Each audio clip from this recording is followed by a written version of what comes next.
नमस्कार, आपका स्वागत है हमारे YouTube चैनल शिक्षा सखा पर।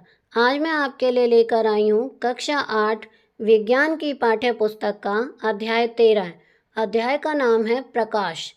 इस वीडियो में हम इस पाठ की प्रश्न अभ्यास, अति लघु उत्तरात्मक प्रश्न और बहुविकल्पीय प्रश्नोत्तर करेंगे। पिछले वीडियो में मैंने आपको पाठ 12 कुछ प्राकृतिक परिघटनाएं, पाठ के प्रश्न अभ्यास, अति लघु उत्तरात्मक प्रश्न और बहुविकल्पीय प्रश्नोत्तर करवाए थे।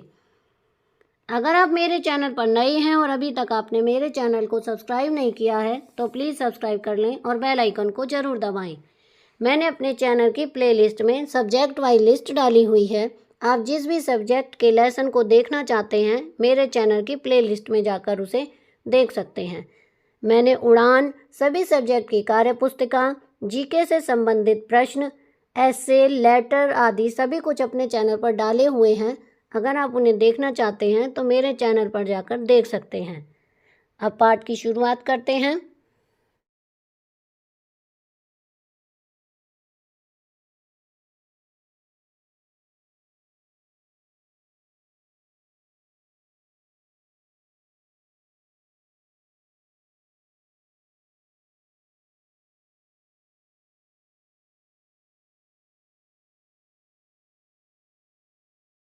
अब हम इस पाठ के प्रश्न अभ्यास करेंगे। पहला प्रश्न है, मान लीजिए आप एक अंधेरे कमरे में हैं। क्या आप कमरे में वस्तुओं को देख सकते हैं? क्या आप कमरे के बाहर की वस्तुएं देख सकते हैं? व्याख्या कीजिए। उत्तर, नहीं, अंधेरे में कुछ दिखाई नहीं देता क्योंकि कमरे में पड़ी वस्तुओं पर कोई प्रकाश नहीं पड़ रहा है। कमरे के बाहर की वस्तुएं दिखाई दे सकती हैं यदि उन पर प्रकाश की किरणें आपतित हों। प्रश्न 2, नियमित तथा विसरित परावर्तन में अंतर बताइए। क्या विसरित परावर्तन का अर्थ है कि परावर्तन के नियम विफल हो गए? उत्तर, नियमित तथा विसरित परावर्तन में अंतर। नियमित परावर्तन पहला है, समतल तथा चिकने पृष्ठ पर परावर्तन होता है। विसरित परावर्तन का पहला है, विषम और अनियमित पृष्ठ पर परावर्तन होता है। प्रश्न 2, परावर्तित किरणें समांतर होती हैं। विसरित परावर्तन में दूसरा है, परावर्तित किरणें असमांतर होती हैं। प्रश्न 3, निम्न में से प्रत्येक के स्थान के सामने लिखिए। यदि प्रकाश की एक समांतर किरण पुंज इनसे टकराए तो नियमित परावर्तन होगा या विसरित परावर्तन होगा? प्रत्येक स्थिति में अपने उत्तर का औचित्य दें। उत्तर, पॉलिश युक्त लकड़ी की मेज। नियमित परावर्तन, क्योंकि लकड़ी की मेज का पृष्ठ पॉलिश होने के अतिरिक्त समतल भी है। ख, चॉक पाउडर। विसरित परावर्तन, क्योंकि चॉक पाउडर रूक्ष पृष्ठ प्रदान करता है। गैप, गत्ते का पृष्ठ। विसरित परावर्तन, पृष्ठ पर उपस्थित अनियमितताओं के कारण। घ, संगमरमर के फर्श पर फैला जल। नियमित परावर्तन, क्योंकि जल से समतल पृष्ठ बन जाता है। ण, दर्पण। नियमित परावर्तन, क्योंकि इसका पृष्ठ समतल है।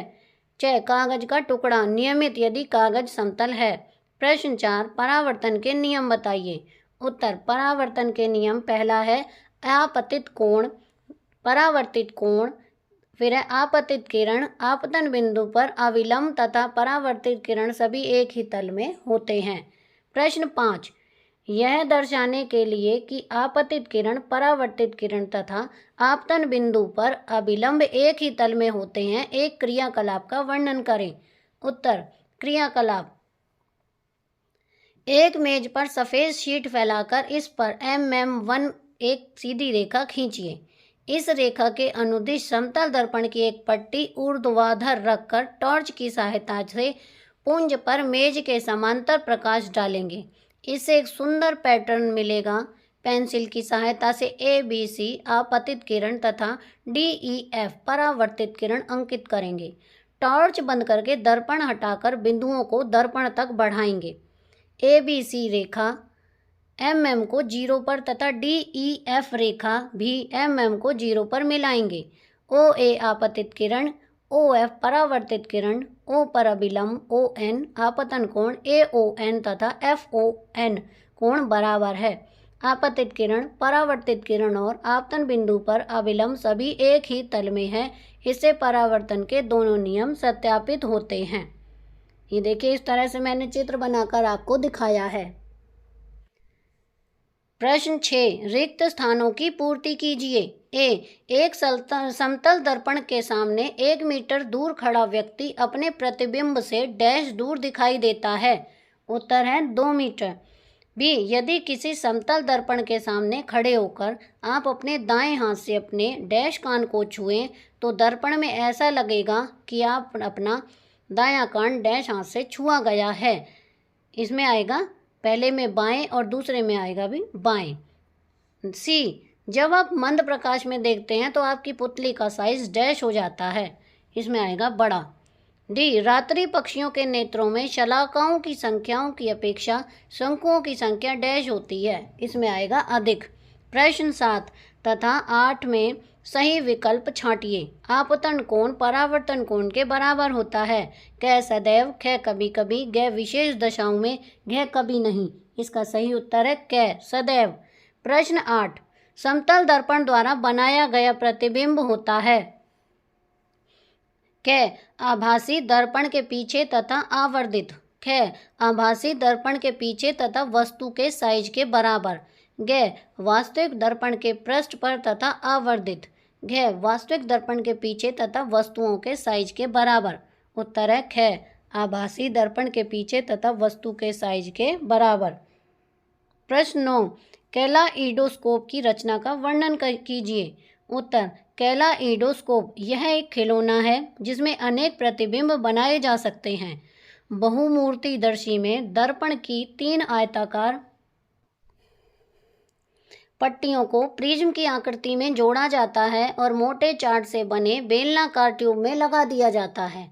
ट्यूब के एक और सिरे के केंद्र पर छिद्रयुक्त एक गत्ते की डिस्क लगाते हैं और दूसरे सिरे पर समतल कांच की वृत्ताकार प्लेट दर्पण को छूते हुए दृढ़तापूर्वक चिपका देते हैं। इसके ऊपर रंगीन कांच के टुकड़े रखकर घिसे हुए कांच की प्लेट से बंद कर देते हैं। इस प्रकार बहुमूर्तिदर्शी तैयार हो जाती है। ये देखिए इस तरह से मैंने चित्र बनाकर आपको दिखाया है। प्रश्न 10, मानव नेत्र का एक नामांकित रेखा चित्र बनाइए। उत्तर, मानव नेत्र का नामांकित रेखा चित्र इस प्रकार है। ये देखिए लेफ्ट साइड से शुरू करेंगे। कॉर्निया है, आइरिस पुतली है, एक्सोसैमुर है, सिलियरी पेशियां हैं। अब ऊपर लेंस, स्क्लेरोटिक, कोराइड, रेटिना, पीत बिंदु और अंध बिंदु हैं। प्रश्न 11, गुरमीत लेजर टॉर्च के द्वारा पाठ्य पुस्तक के क्रियाकलाप 16.8 को करना चाहता था। उसके अध्यापक ने ऐसा करने से मना किया। क्या आप अध्यापक की सलाह के आधार पर व्याख्या कर सकते हैं? उत्तर, लेजर टॉर्च की किरण आंख की रेटिना को क्षति पहुंचा सकती है, इसलिए अध्यापक ने लेजर टॉर्च के उपयोग के लिए मना किया। प्रश्न 12, वर्णन कीजिए कि आप अपने नेत्रों की देखभाल कैसे करेंगे।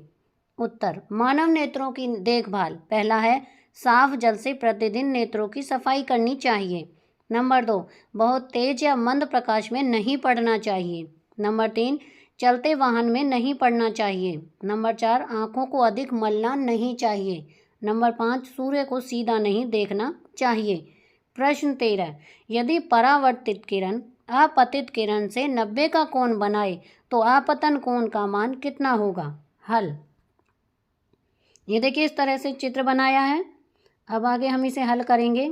यदि कोण एक आपतन कोण, कोण आर परावर्तन कोण, तो कोण आई जमा आर ये होगा 90 डिग्री, पर कोण आई जमा कोण आर क्योंकि परावर्तन के नियम के अनुसार है, तो इसलिए एल कोण आई जमा कोण आई बराबर 90 डिग्री, या 2L आई, 2 कोण आई 90 डिग्री, तो कोण आई बराबर 90/2, इसे काटेंगे तो आएगा 45 डिग्री उत्तर।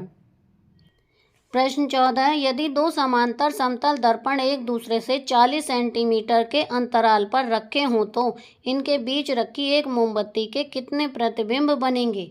उत्तर है, यदि 2 समतल दर्पण 40 सेंटीमीटर की परस्पर दूरी पर समांतर पर रखे हैं तो दर्पण के बीच का कोण 0 होगा, जो 360 डिग्री का छोटा गुणांक नहीं है। इसलिए वास्तव में प्रतिबिंबों की संख्या असंख्य होनी चाहिए, क्योंकि परावर्तनों के कारण प्रकाश की ऊर्जा नष्ट हो जाती है। ये देखिए चित्र बनाया हुआ है मैंने।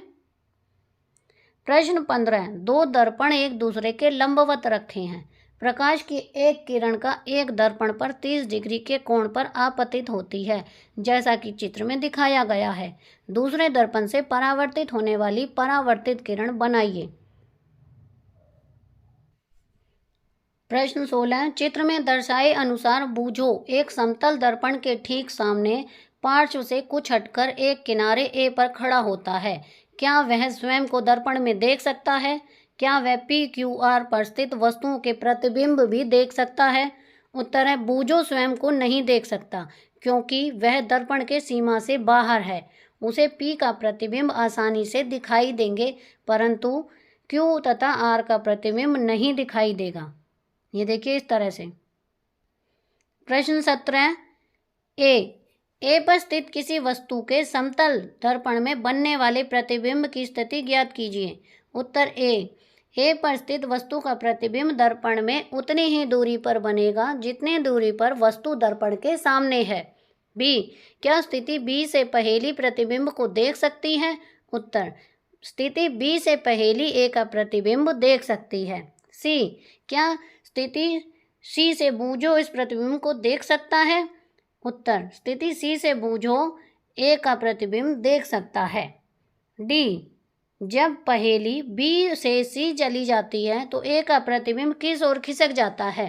उत्तर, जब स्थिति बी से पहेली स्थिति सी पर जाती है तो प्रतिबिंब आगे की ओर नहीं खिसकता है। ये देखिए मैंने यहाँ पर चित्र बनाकर आपको समझाया है। प्रश्न 1, किन्हीं दो दीप्त वस्तुओं के नाम लिखो। उत्तर, नंबर 1 सूर्य, नंबर 2 विद्युत बल्ब। प्रश्न 2, क्या चंद्रमा दीप्त पिंड है अथवा अदीप्त? उत्तर है अदीप्त पिंड। प्रश्न 3, कौन से पृष्ठ दर्पण बन सकते हैं? उत्तर है कोई भी पॉलिश किया हुआ अथवा चमकीला पृष्ठ।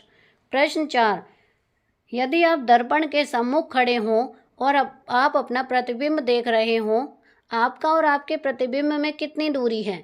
उत्तर है वस्तु की दर्पण से दूरी, प्रतिबिंब की दर्पण से दूरी, इसलिए हम अपने प्रतिबिंब से दुगनी दूरी पर हैं। प्रश्न 5, जब प्रकाश की किरण दर्पण पर अवलंब रूप में गिरती है तो आपतन कोण कितना होता है? उत्तर है 0। प्रश्न 6, किन्हीं दो वस्तुओं के नाम लिखो जो सफ़ेद प्रकाश को कई रंगों में विभाजित करती है। उत्तर है पानी के बुलबुले, CD का प्रिज्म, पृष्ठ और प्रिज्म। प्रश्न 7, प्रकाश के 7 रंगों के नाम लिखो। लाल, केसरी, पीला, हरा, नीला और बैंगनी। प्रश्न 8, 7 रंगों की प्राकृतिक उदाहरण क्या है? उत्तर है इंद्रधनुष।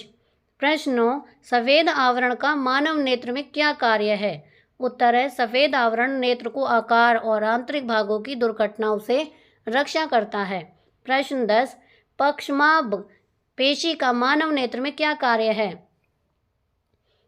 उत्तर, पक्षमाभ पेशी नेत्र लेंस को स्थिर रखती है और नेत्र लेंस को अपने फोकस में परिवर्तन लाने में सहायक होती है।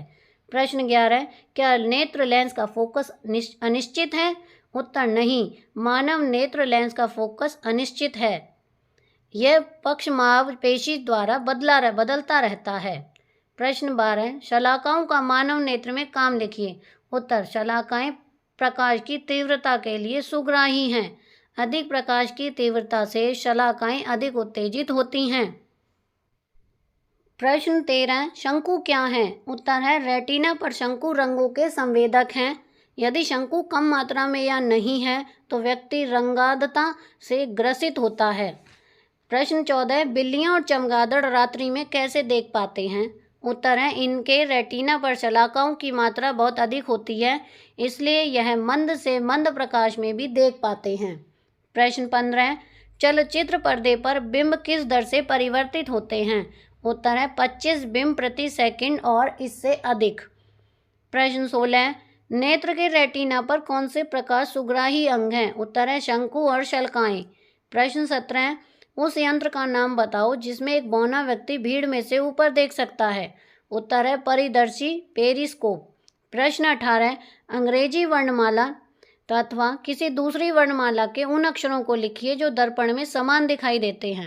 उत्तर है अंग्रेजी वर्णमाला के शब्द A, H, O, I, M, T, U, V, W, X Hindi और पंजाबी में है ठह ठठेरा दोनों का। अब हम बहुविकल्पीय प्रश्नोत्तर करेंगे। पहला प्रश्न है, जब हम किसी वस्तु को देखते हैं तो हम देखते हैं क वस्तु से आ रहे प्रकाश को, ख वस्तु से परावर्तित हो रहे प्रकाश को, ग वस्तु को, घ उपरोक्त में से कोई भी नहीं। उत्तर है ख वस्तु से परावर्तित हो रहे प्रकाश को। नंबर 2, वह समतल तथा चमकदार सतह जिससे प्रकाश उसी या किसी अन्य दिशा में वापस लौट रहा है वह कहलाता है। क लेंस, ख दर्पण, ग प्रिज्म, घ कैलाइडोस्कोप। इसका सही उत्तर है ख दर्पण। प्रश्न 3, अनियमित पृष्ठ से हो रहे परावर्तन को कहते हैं क पार्श्व परावर्तन, ख विसरित परावर्तन, ग नियमित परावर्तन, घ उपरोक्त में से कोई नहीं। इसका सही उत्तर है ख विसरित परावर्तन। प्रश्न 4, सूर्य का प्रकाश कितने रंगों से मिलकर बना होता है? क 9, ख 1, घ 2, घ 7। इसका सही उत्तर है घ 7। प्रश्न 5, प्रकाश का अपने घटक रंगों में विभाजित होना प्रकाश का डैश कहलाता है। क परावर्तन, ख अपवर्तन, घ विक्षेपण, घ संयोजन। इसका सही उत्तर है घ विक्षेपण। प्रश्न 6, सामान्य नेत्र द्वारा पढ़ने के लिए सर्वाधिक सुविधाजनक दूरी डैश है। क 10 सेंटीमीटर, ख 25 सेंटीमीटर, घ 15 सेंटीमीटर, घ 20 सेंटीमीटर।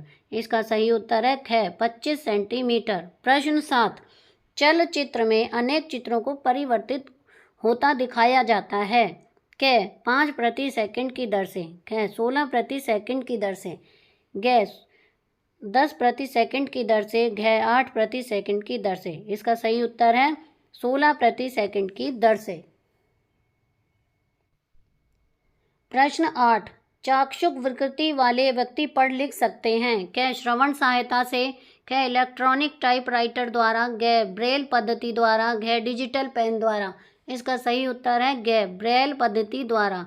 प्रश्न 9, रतौंधी नामक नेत्र रोग विटामिन के अभाव से होता है। क विटामिन सी, ख विटामिन बी, घ विटामिन ए, घ विटामिन डी। इसका सही उत्तर है घ विटामिन ए।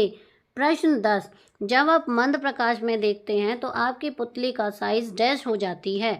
इसमें आएगा क कम, ख ज़्यादा, घ न ज़्यादा न कम, घ बिल्कुल कम। इसका सही उत्तर है ख ज़्यादा। प्रश्न 11, नेत्र लेंस प्रकाश को आँख के पीछे फोकस करता है। क कॉर्निया पर, ख रेटिना पर, घ आइरिस पर, घ उपरोक्त में से कोई भी नहीं। इसका सही उत्तर है ख रेटिना पर। प्रश्न 12, नेत्र का भाग जो इसे विशिष्ट रंग प्रदान करता है। क परितारिका, ख कॉर्निया, घ रेटिना, घ नेत्र लेंस। इसका सही उत्तर है क परितारिका। तो यहाँ पर हमारा प्रश्न अभ्यास का कार्य पूरा हो गया है और इसके साथ ही हमारा सब्जेक्ट यानी सिलेबस जो हमारा है सब्जेक्ट का वो भी पूरा हो गया है। आपको मेरी ये वीडियो कैसी लगी मुझे कमेंट करके ज़रूर बताएं। प्लीज़ मेरे चैनल को लाइक करें, शेयर करें और सब्सक्राइब करना ना भूलें। Thank you.